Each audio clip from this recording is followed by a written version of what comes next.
Good evening, and thank you for joining us for another exciting episode of the Ready to Run show, brought to you by Yiga Africa, the Not Too Young to Run movement, in partnership with Channels Television and supported by the European Union. My name is Samson Itodo. Last week on the show, we had a 27-year-old who is a beneficiary of the Not Too Young to Run legislation, who ran in the 2019 elections to represent Konshisha State Constituency in the Benue State Houses of Assembly. It was great to actually have him on the show. We had an exciting time talking about his plans. And if you remember, for those who joined us in last week on the show, he did say he has plans for running for the Speaker of the Benue State House of Assembly. Well, we wish him well, and we will keep tabs with what's happening with these young legislators who have emerged in the 2019 elections. In case you miss the show, you can catch up with updates on the show on our different social media platforms. On Twitter is Ready to Run NG. On Facebook is Ready to Run NG. And you can visit our website, readytorunng.org. Readytorunng.org is the website, and you can find all the previous episodes of this show, both before and after the elections. You can see our social media user handles right on your screen, and that's our Twitter, our Facebook, and our Instagram, as well as our website. And please also send us an email, and we'd like to hear from you.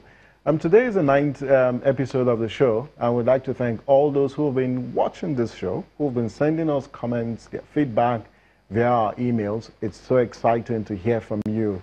And so we thank you very, very much for those feedback. And be rest assured that we will take most of the comments that you said on board, and also inform the kind of programs that we design at Yiga Africa and the Not Too Young to Run movement.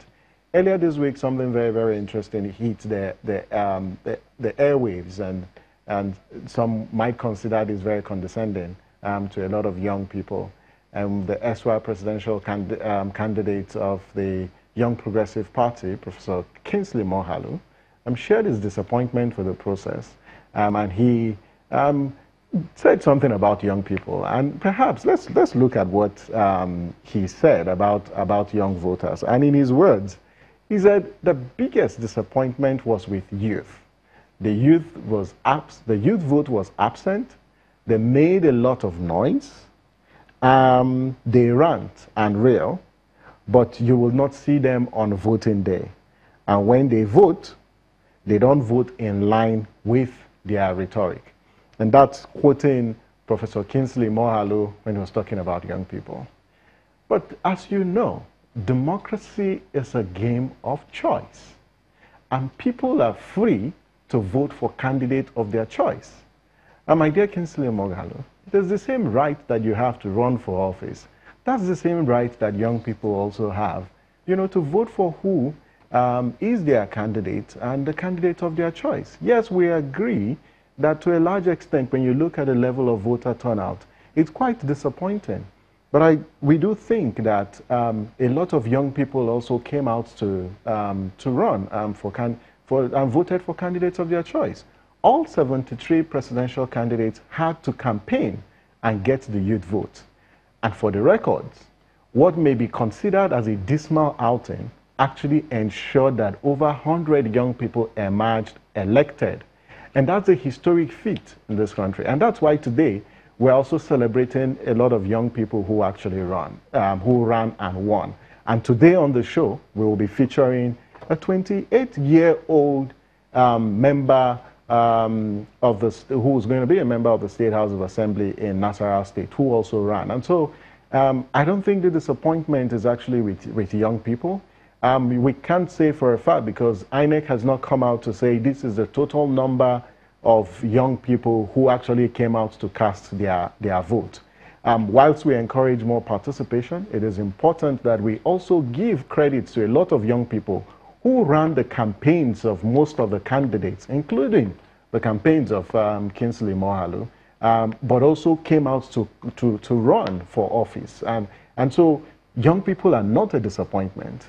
We can't continue to label young people as disappointment to this country, or as lazy, because the democracy that we enjoy today, it's driven by the contributions of a lot of young people. But having said that, Young people are 51.1% of our registered voters. We recognize that, but it's important for young people to continue to come out and exercise their franchise and participate in the electoral process, because it's not enough to say we've got the numbers, but we must demonstrate that we have what it takes to participate actively in the political process. We're very happy that Professor Moghalu is launching a citizens movement to improve political participation.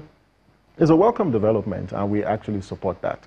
But we don't agree that young people are the biggest disappointment as far as the 2019 elections is concerned. Moving on.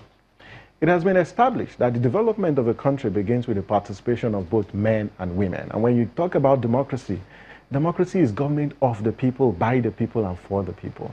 It is not government of men, by men, and for men. It's for the people. But the sad part of our democratic process is the fact that a lot of women who have content and character don't find their place in the leadership spectrum of Nigeria. And that's very, very disturbing. If you look at what happened in the 2019 elections, not a lot of women were presented as candidates by political parties. That's unacceptable. If we are a country that is indeed interested in making progress, then we must ensure that both women and persons with disabilities and young people are at that decision-making table. And so it's quite disappointing, the level of women representation. And I think as a country that we should be ashamed that if you look at the data and the outcome of the 2019 elections, women representation is very, very poor. And so we're going to grapple with the next 4 years with a leadership that does not have adequate women representation. And tell me what will become of that particular leadership. And what we tried to do on Ready to Run was to pull data by the Center for Democracy and Development, which is a sister organization. And based on the policy brief that CDD released on how women fared in the 2019 elections, according to CDD, out of the 23,000 candidates that actually were presented by political parties in the 2019 elections, only 2,970 women, representing about 11% of candidates, were presented by political parties. So out of 23,000, only 2,900 female candidates ran in the 2019 elections. Now, what become of that? And after the elections, only 57 women have recorded success in the elections. And that's just a meager 3.8% of elected officials. So so far, only 57 women have won elections in the 2019 elections. And that is very, very, very, very poor. And that is why we'll use this medium to call on our political parties to uphold internal party democracy and to take intentional steps to create spaces for women to participate in the political process. Because as a country, we lose the opportunity of harnessing the potential of these women in governance. And that is why we will not make sufficient progress if we don't get women involved. And that's where we will hold it on for now, because we've got guests who will be talking to us and sharing their own experiences in the 2019 elections. And when we come back from this short break, I'll be introducing my guest. Please don't touch that dial. See you after the break.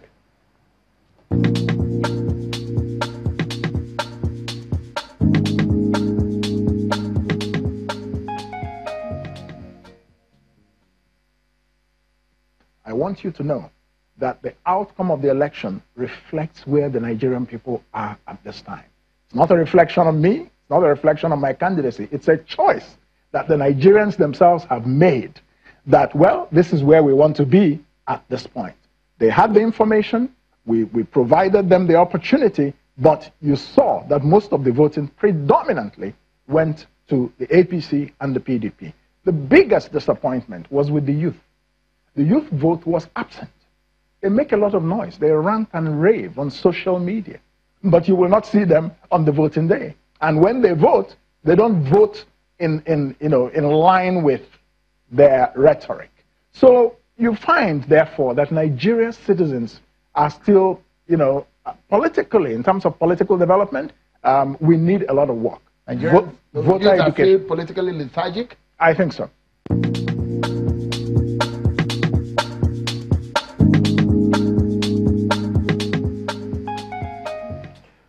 Welcome back from that short break. In case you're joining us, this is the Ready to Run show, focusing on young people who have run for office in the 2019 elections, to be more specific, who won, and some, we wouldn't say they lost. We just say their victory was delayed, because a lot of them are interested in running in the 2023 elections, I beg your pardon. Joining us on the show tonight, it's my pleasure to welcome 28-year-old Honorable Salihu Musa Eyimoga, who is representing Doma North State Constituency of Nasarawa State. You're welcome on the show. Thank you very much. Are you really 28?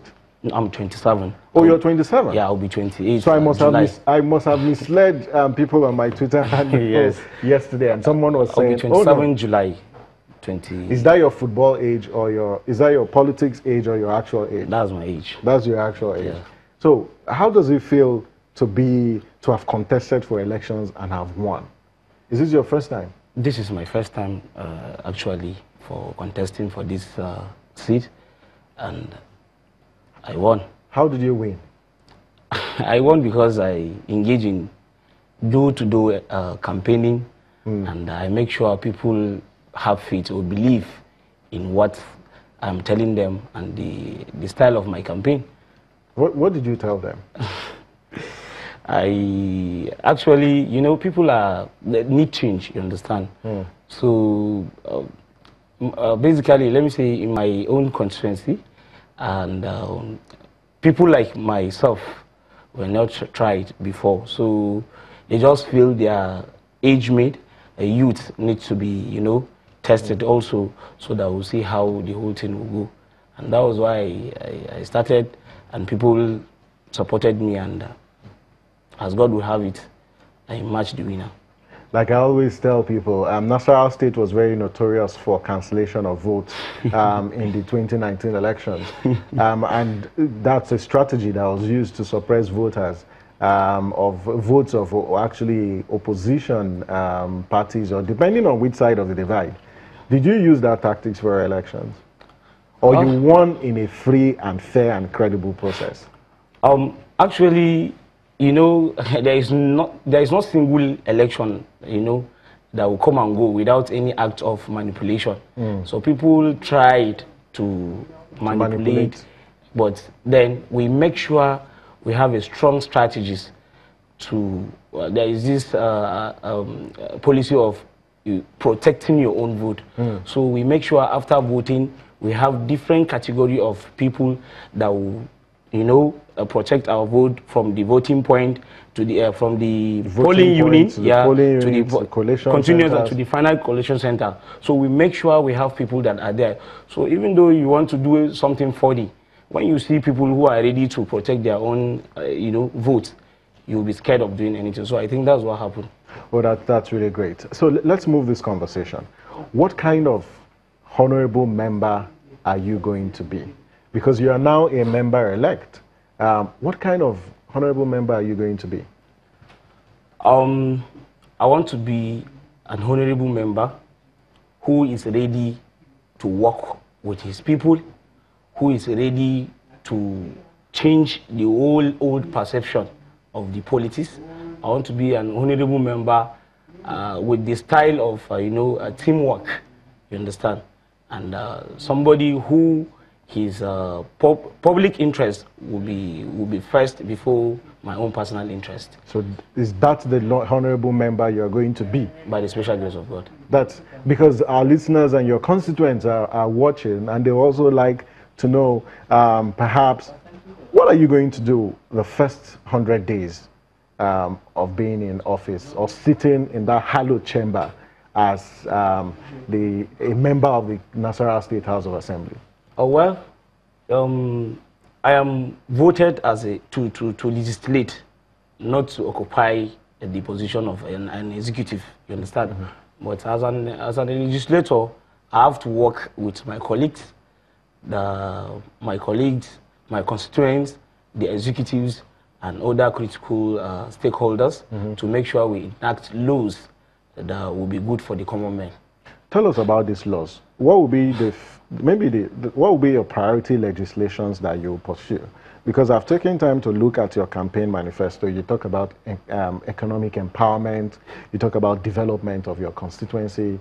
And by the way, I've been to Doma before, and I know how Doma actually looks like and what's the economic condition of Doma. So what will be your priority legislations when you get into office? Well, the first thing I need to do, I will try to sponsor a bill, as I said earlier, like the bill that will give room for the common man to live in peace. And, you know, the only thing you can do for a common man is to make sure you provide, let me say, a conducive environment for him to live in peace. To farm, to do everything, he will be so contented like that. So we'll make sure we sponsor a bill that will make sure peace and unity will, you know, can be advanced in, in that constituency. In my constituency. I know Doma very, very well. Is recognized and known for agriculture in Nasarawa State. What are your plans? What will be your plans for the young people as well as the farmers and that part of your state as a legislator? As I said earlier, in my place, like Doma, I think one of the basic things we're proud of is farming. Yes. So, and there is this issue of herdsmen and the farmers clashing. So that act alone is demoralizing our farmers not to farm before, frequently, like they do before. like before. Yeah. So I think if we sponsor a bill that will bring peace in our land, that will also help them to go back to their, because so many of them are not farming again, because there is serious clashes between farmers and Fulani and herdsmen. So I will make sure I sponsor a bill, and I will liaise with my colleagues to support me, so that bill will not take much time. It will be passed, so that everybody, the herdsmen will live in peace, and the farmers will also live in peace, so that everybody will be on its own. Fantastic. One of the questions I've been interested in actually asking is about the women and the young girls in your constituency. What's your plan for them? I think women, I think they are almost, is this 60-something% of my supporters. So I have a plan for them. Our mothers, they don't aim higher. So when you find something small or intangible and you engage them, like supporting them with, you know, microcredits. Yes, so that they do their own businesses, yeah. I think they will be okay. So in my 100 days plan, I think I have that with me, that we will support them. The women. We'll pick like five women from 6 electoral wards we have in the constituency to support them with something tangible. Where are you going to get the money to do that? Basically, I was supposed to give what do you call it, constituency allowance. Yes. And if that constituency allowance is not forthcoming, I think I have my basic salary that I will make use of it. I will make use of my salary, and also to lobby. I'm not going to concentrate only on those two things. I have to go around and lobby and find connections where I will bring good things to my people. To your people. Yes. Let's go back to the issue about women. How did you said over 60% of your supporters are women? Yeah. How did you get the women to support you? You know, our mothers, they just get freaked by small something, I mean, you understand? So, and the previous, or the incumbent member, yeah, I think he got the same support at his first tenure and second tenure, because he promised to work with them. He promised to support them in their businesses and stuff like that. So, but then, at the long run, I think he fell with something like that. So, when I came out for my own campaign, what I used to tell them is, okay, you have your own children. When will your children occupy all these spaces, all these positions? You keep on supporting the same person, one person, even if it is your clothes that you use it every often, it will die and leave the remaining one you don't want. Yeah. So please, let's change the whole thing. We are the poor people that vote for these people to go there, and before you know, they will change their attitude and they will not even come back to us again. Yeah. So let's do this thing ourselves. Let's do it. And we bring some quotation from Quran and Bible to tell them this is how, even the scripture said, the Bible and the Quran. So let's come and do the right thing. And most often we use this verse from the Quran, وَقُلْ جَاءَ الْحَقَّ وَزَحَقَّ الْبَاطِلَ إِنَّ الْبَاطِلَ كَانَ زَهُوقًا, which says, when the truth has come, the false shall vanish, for the fault by its nature is bound to perish. And I also use this verse from the Bible, you should know the truth, you should say the truth, and the truth shall set you free. That's interesting. Yeah, so that is how we do the whole thing, and they have faith in what we are doing. So it's a gradual process. We don't even have money to give them. You understand? So people give them, other politicians give them money, and you know, they give them all sorts of things that will freak them. But you know, women, when they believe in something, there is nothing that will change their mind again. We used to tell them, all these things you are collecting, you are just collecting them for this period. But they are not the only ones who are collecting, because men also collect. Yeah, but the belief is they are easily to get them convinced.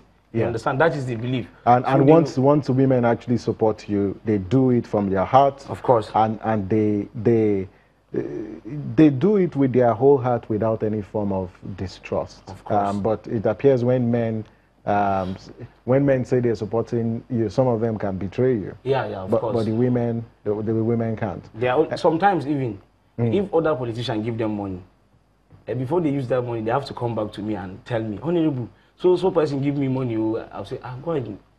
Use Bismillah and use the money, and nothing will happen to you. Well, in case you're just joining us, this is Ready to Run. Pleased to have a special guest today on the show. Is Honorable Salihu Eyimoga, who is 27 years. Yeah. This 27 years, he ran under the party called Zenith Labour Party in the last general elections, and he won. And so he's going to be a member of the Nasarawa State House of Assembly, representing Doma North constituency. And so we're very, very glad to have him, because you're a beneficiary of the Not Too Young to Run legislation. Because you wouldn't have been a member if you weren't, if that bill was not passed. And we can't stop thanking both the National Assembly, the State House of Assembly, and even the young people who actually fought for this, as well as the president who signed this into law. Let me ask you, so what are you going to do? Because you talked about the past, or the incumbent who has not really performed well.